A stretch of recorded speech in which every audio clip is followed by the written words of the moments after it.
Napanaginipan mo na ba ang isang malakas na lindol? Yung tipong gumagalaw ang lupa sa ilalim ng iyong mga paa. Naguguho ang mga gusali at hindi mo alam kung saan ka tatakbo. Nakakatakot at nakakapanik, hindi ba?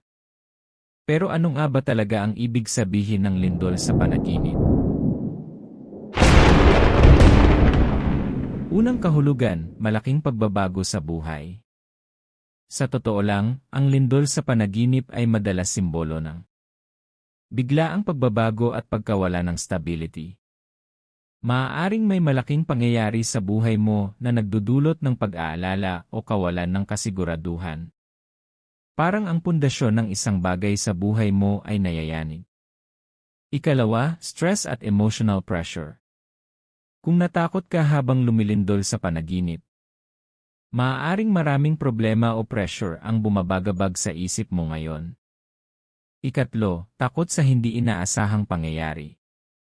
Ang lindol ay nangyayari ng biglaan. Kaya maaari rin itong sumagisag sa takot mo sa mga pagbabago o sitwasyong hindi mo kontrolado. Ikaapat, pagkawasak ng lumang bagay para sa bagong simula.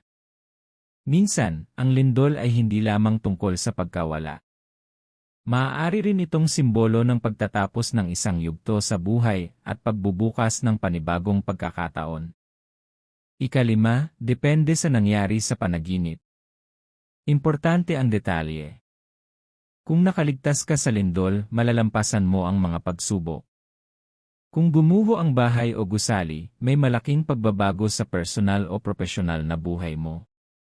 Kung tahimik kang nanood ng lindol, aware ka sa isang problemang paparating. Kung marami kang kasamang tumatakbo, may mga taong apektado rin sa sitwasyong kinakaharap mo. Sa totoo lang, ang panaginip tungkol sa lindol ay hindi literal na babala na magkakaroon ng lindol.